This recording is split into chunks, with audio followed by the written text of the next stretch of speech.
সুপ্রিয় শিক্ষার্থী, এসএসসি 2025 ঢাকা বোর্ডে আমরা বাংলা দ্বিতীয় যে 1 নং প্রশ্ন যেটা আছে বাংলা উচ্চারণের নিয়ম, এখান থেকে আমরা 3টা প্রশ্ন দিব।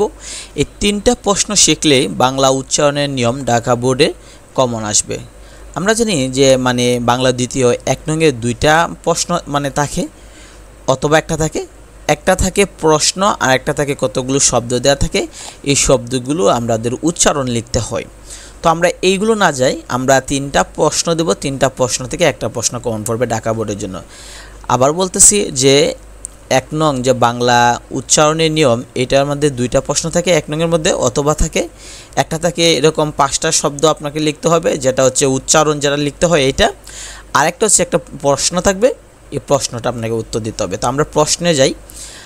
এগুলো কোন শব্দ আসে সেটা আমরা এতগুলো শেখার পরে দেখা যায় অনেক সময় কমন পড়ে না, কিন্তু আমরা যেটা শিখব প্রশ্ন 3টা প্রশ্ন দেব, 3টা থেকে একটা কমন পড়বে। তো আমরা প্রশ্ন খেয়াল করলে আমরা 1 নম্বর প্রশ্ন দেব বাংলা ও ধ্বনি উচ্চারণের 5টা নিয়ম, এই একটা প্রশ্ন। 2 নম্বর প্রশ্ন হচ্ছে ধ্বনি উচ্চারণের নিয়ম। 3 নম্বর আমরা দেব যে ম ফলা উচ্চারণের নিয়ম। এই 3টা প্রশ্ন থেকে একটা প্রশ্ন কমন পড়বে। কি বললাম যে বাংলা ও ধ্বনি উচ্চারণের নিয়ম, এই একটা প্রশ্ন। আরেকটা প্রশ্ন হচ্ছে বাংলা ধ্বনি উচ্চারণের নিয়ম, আরেকটা হচ্ছে ম ফলা উচ্চারণের 5টি নিয়ম উদাহরণ সহ। এই যে 3টা প্রশ্ন থেকে একটা প্রশ্ন ঢাকা বোর্ডে বাংলা দ্বিতীয় 1 নং প্রশ্ন যেটা বাংলা উচ্চারণ নিয়ম, একটা প্রশ্ন 100% যে কমন পড়বে। তো আমাদের ইউটিউব চ্যানেলটা সাবস্ক্রাইব করে নেবেন। আমরা এই যে প্রশ্নগুলো পিডিএফ লিঙ্ক দেওয়া আছে ডেসক্রিপশন বক্সে, ইউটিউবে আপনারা দেখে নেবেন, ওইখান থেকে আপনারা ডাউনলোড নিতে পারবেন।